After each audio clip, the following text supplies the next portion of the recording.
I don't want to talk about any specific speech. I'm not going to play any clips because you do that so well on your channel. What I want to do is for the average person, I'd like to blow up some of the myths that people labor under. I'd like to talk about some of the fundamentals that people can use to give them an advantage in life, whether it's dealing with their teenagers, their kids, their spouses, their coworkers, or whatever. That might be red flags that would tell them, okay, I'm not going to walk around being a human lie detector, but is this something I need to pay more attention to, that I need to be more careful about? There's so much out there right now on the internet with people saying, if this happens, it means this. If that happens, it means this. What are the things that frustrate you guys the most in terms of the myths that are out there that you hear people saying, they say if you do this, they say if you do that? What are the biggest misconceptions about deception detection, lie detection, getting to the truth? What do you see out there the most that you just shake your head at and say, oh my God? I think one of the most famous ones is you break eye contact when you're lying. Yeah. Right. Everyone thinks, oh, he broke eye contact. I asked him so-and-so and he broke eye contact.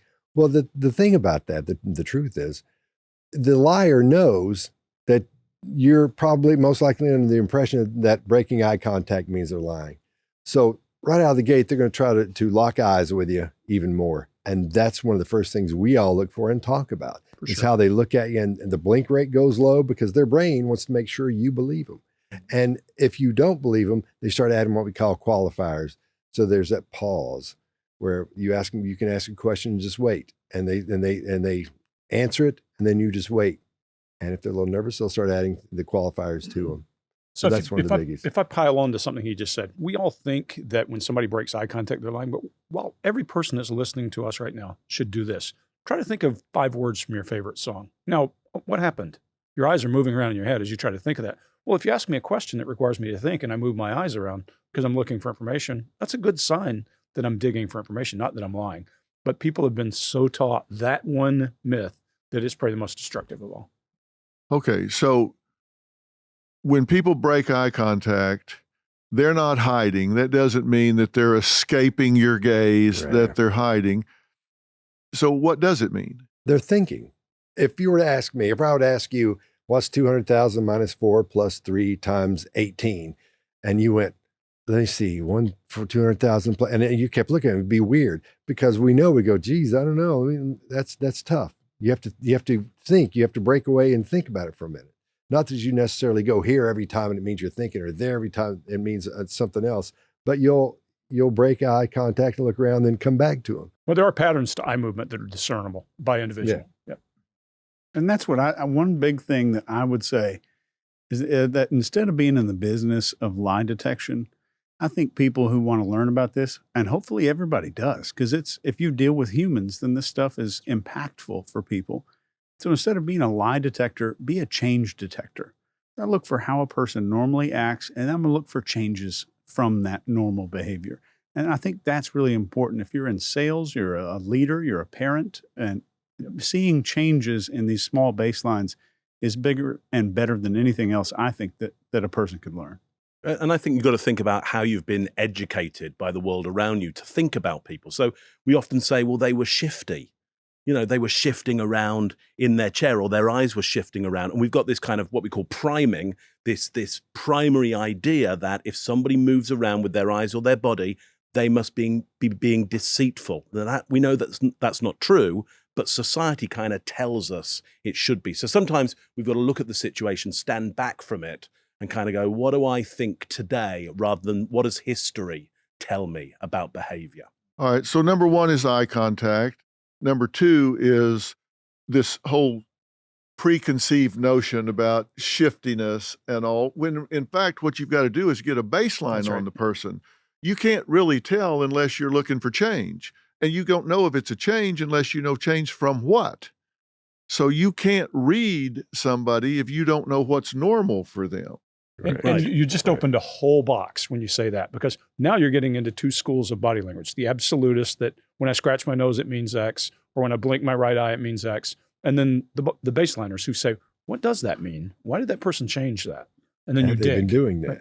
Yeah. But there are some things that I would say are universal. Yes. So if you look up right now a YouTube compilation of people getting the crap scared out of them, like somebody jumps out of trash cans and stuff, everyone reacts the same. The shoulders go up, these muscles right here, sternocleidomastoid muscles kind of come out, the lips draw back, the arms come up, the wrists come together. The whole body starts protecting arteries. Every artery gets a little block from it. So there are some things that we do that are pretty universal, and we're looking for subtle cues of that.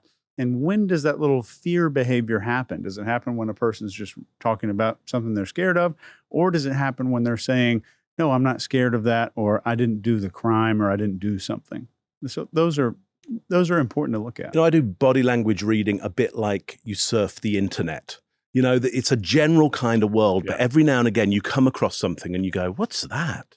Like, that's odd. I've never seen that before. Like, that's different for them or the situation. And what I do is double click on that or single click on that. I go, let's go deeper into that bit and investigate that more, ask more questions about it, think more about it. Really great body language reading is really just that, seeing the differences and investigating those differences and finding out what a potential answer might be to what's going on.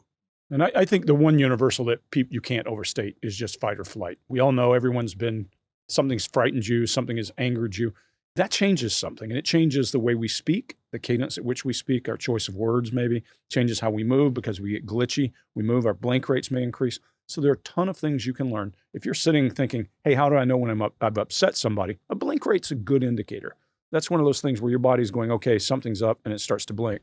So I agree with you, Chase. There's some really good, not absolutes, but pretty good general things. And you can learn all those by looking what fight or flight does and the impact it has on the body. Yeah. All right. Well, sticking with miss for a minute, we've said breaking eye contact. We hear a lot about when people look up to the left or down to the right or whatever, they're accessing one thing or another. Well, let's talk about that for a minute. What does that mean? Because I see that all the time. So I'm the eye movement guy in the group, and I started studying it when I was in my 20s. And what I'll tell you is there's no absolute in that again. What will you do is you start asking questions. So if I ask you a question, everybody that hears this can do this themselves. Try it on Phil. Yeah, so relax, let your eyes do what they do. Go to sleep. Yeah. So what's the fifth word of the Star Spangled Banner? Oh, hell, I don't know. Let's see. There you go. That's what I'm after. Internal dialogue. So, but actually, he's in between his brow ridge and his cheekbone. And if you can't see Doc, he just looked to his left in between his brow ridge and his cheekbone. And where I would typically, what I'm looking for is where does he go to look for something he heard, something he remembers that he heard. Now, if I ask you, from here, I need to find the nearest Wendy's and give me some directions with visual cues, what would you say?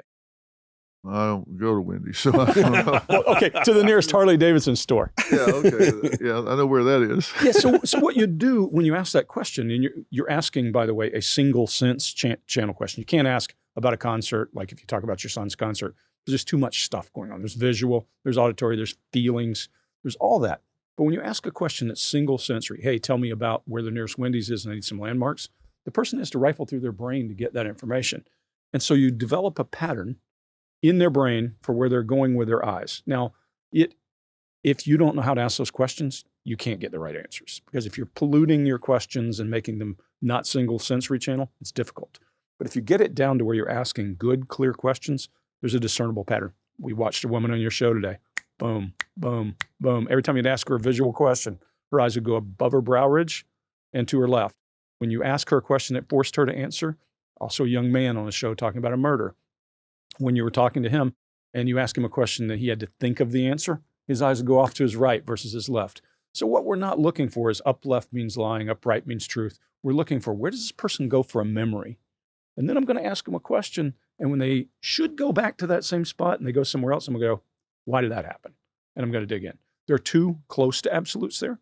When a person looks down and to their left, they're having an internal voice, an internal conversation, working on math, maybe trying to think of what should I tell Doc so he gets off my back.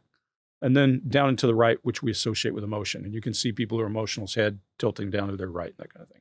But other than that, that's pretty much it. You can learn it in an hour.